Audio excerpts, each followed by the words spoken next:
Hi everybody, welcome back to video 2 on this 5-part video series of me breaking down the results of my PhD. In the last video, we talked about what is stress in esports, and we broke down the cognitive motivational relational theory of stress and coping. Trust me, it wasn't as complex as that name suggests. And what you might have noticed I did was that I kind of breezed over influencing factors or the sources of stress. I really jumped past that quickly, and that's because in this video 2, we're going to break down the sources of stress for competitive and elite e-athletes. Let's jump in.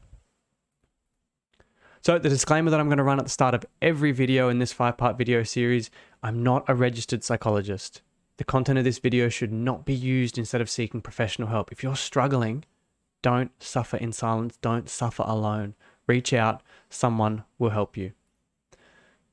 So this is the first published study of my PhD, stresses experienced by competitive esports athletes, and this published with the International Journal of Esports, and there's links in the description to get access to this full study if you want to read more, but hopefully I break down everything you need to know in the next 10 minutes.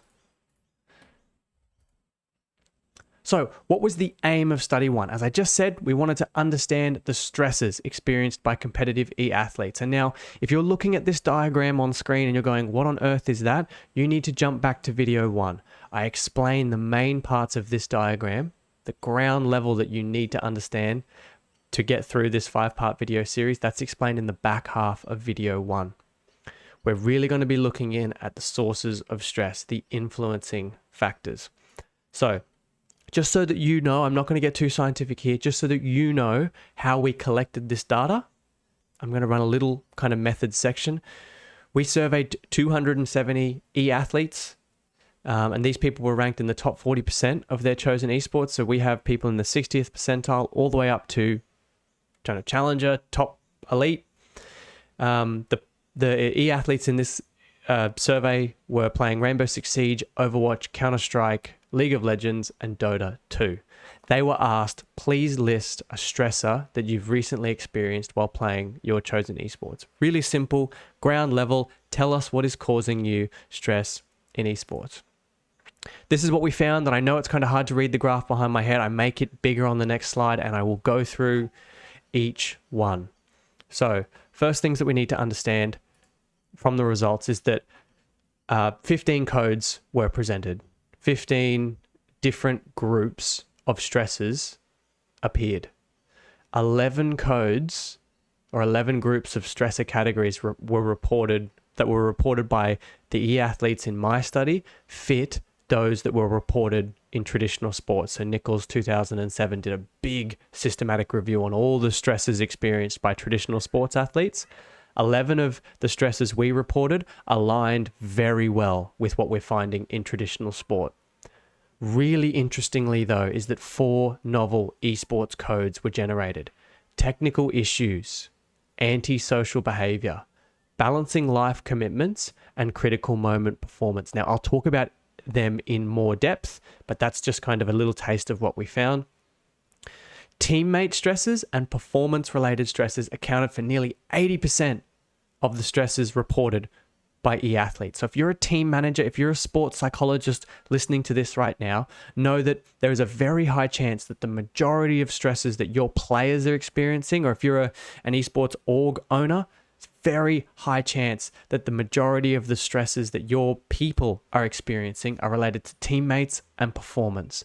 So if you can work with your players to develop better coping strategies around these stresses, you could make the most difference. If you're a player listening to this, know that if you can develop coping strategies around dealing with your teammates better or your own performance better, you're probably going to reduce your stress load significantly. One thing that was not so good to find was that antisocial behavior was reported by 21% of participants, meaning that 21% of participants have had an antisocial interaction, toxicity, abuse from their teammates. This is not what we want in esports, but I'm sure many of you are listening at the moment going, yeah, we've all experienced that. Unfortunately, it might just be a part of esports. So instead of just accepting it, hopefully throughout the rest of this video series, we can help you better deal with it. that was the highest reported second order stressor, and that is quite worrying. Okay, so let's have a little closer look at these. The way it worked out was that the 15 categories that were reported, as I've got listed on screen here, were grouped into 5 higher order coping groups. So performance-related stresses, which is that top orange box, they included stresses related to general performance, outcome, critical moment performance, or clutch plays, as we call it in esports, and injury. Teammate stresses, and you can see the frequency at which teammate stresses were reported. This is a big issue in esports. The higher order grouping teammate included teammate communication, so over communicating, under communicating, communication breakdowns in general. Teammate mistakes, so like when they made a mistake in game that directly let you or the team down, that you went, oh my God. Teammate in general, now this meant anything that wasn't grouped by the rest of teammate. So this could be living with your teammates, being on the road with your teammates, training with teammates, you name it.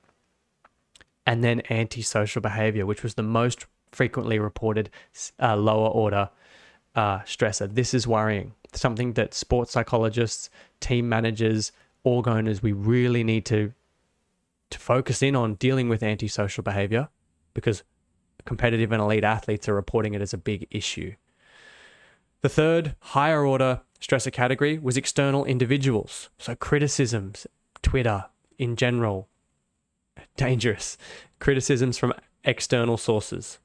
The crowd. So this research when we were still allowed to have crowds and go to live events as often as we wanted. And a lot of players, well, some players, sorry, not many players, reported this as being a big stressor of theirs. For some players, it was the coach.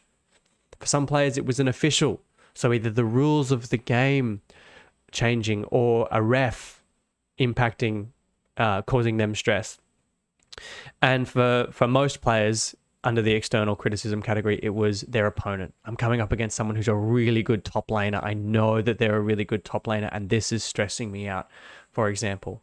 The other two higher order stressor categories were balancing life commitments. And this came up a fair amount in esports. And I think this is because esports is so naive. So many people have to work a second job and play esports. Whereas if they're at an equivalent level in traditional sport, they wouldn't have to work. They would be funded just to play at the level that they're playing at. That doesn't necessarily exist in esports yet because we're so new as an industry. And technical issues. And this makes sense. Lag, even though I love to use lag as an excuse when there is absolutely no lag. Mouse dying, keyboard not responding properly, internet issues. One super elite player that I interviewed that I'll go over in the final video of this series said when they went overseas to play for a major event, all the PCs that they brought to train on broke on the plane over. So they had no way to train leading up to the biggest tournament of their life. And that absolutely destroyed them with stress.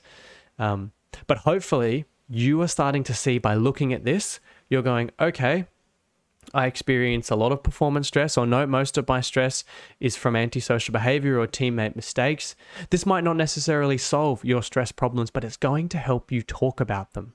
You now have a language that you can use when talking to your sports psychologist, to your team owner. You can start going, okay, my biggest source of stress is my performance or the outcome of the game or antisocial behavior.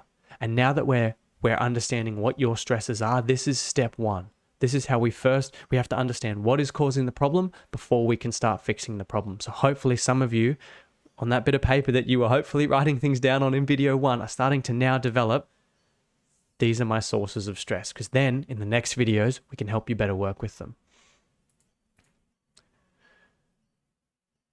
An interesting finding from study 1 that I want to talk about is we analyzed if rank impacted the stresses reported by players, and it did. If you're a sports psychologist, you're a team manager in esports, org owner listening to this, the higher level players were, the more likely they were to have performance related stresses. And that makes sense intuitively, right? If you're a competitive player and you're in the top 60%, you're probably still trying to grind towards Challenger, for example, and a lot of your teammates are beyond your control. So remember when we were talking about appraisal earlier? We were talking about control being a really important part of gauging how stressful the external thing was. If you're playing solo, duo, queue, and you're not queuing with people that you know, that's completely out of your control. And a lot of people reported that as a stressor. Whereas when you get to more organized esports, when you're playing at LAN or online tournaments for an org in an organized team, I kind of know who my teammates are. I know I can or I can't work with them in certain areas. So people reported less teammate related stresses as they went higher up. Might not be so important for players, but for support staff who are watching this video, make note of that. The stresses that your players experience will change as they become more elite in the sport. If you're working in a high school esports program and you're listening to this, teammates are probably going to be, or more likely to be, a larger source of stress than the player's performance. So know that and adjust your support accordingly, or start talking to your players about what is causing them stress. Get them to watch these videos.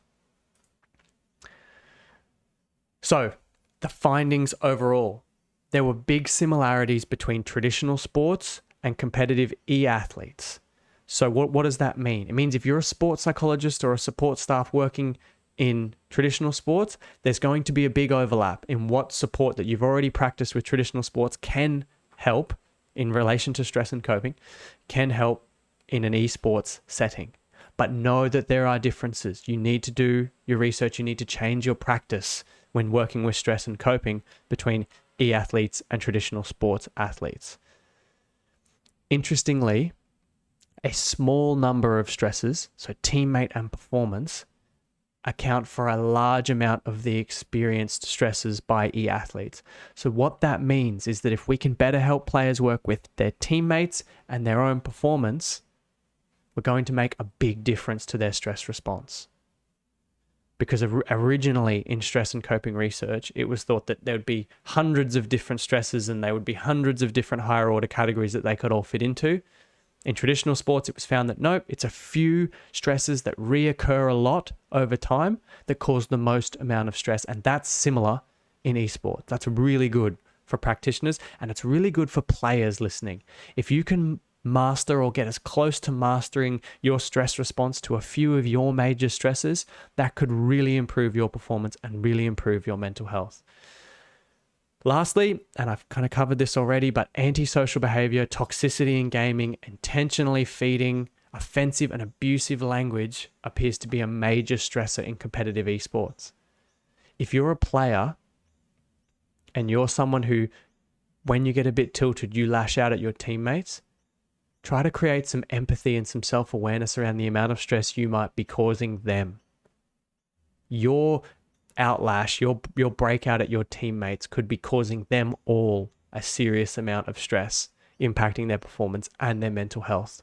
So create some self-awareness around your own stress responses or your own avoidance or maladaptive coping and how that might be impacting other people. And if you're one of the players that are sitting there nodding your head going, yep, that is all of my stresses right there, antisocial behavior, you've hit the nail on the head. You need to work with your social support. You need to work with your sports psychologist, your team manager, or your players and go, this is causing me a lot of stress. Help me cope with it.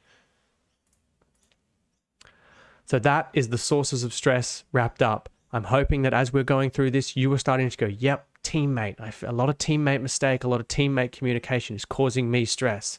Start to put a language around the things that are causing you stress. That wraps up video 2. If you need clarification on anything, reach out to me on Twitter, leave a comment in the video below, or send me an email. Thank you.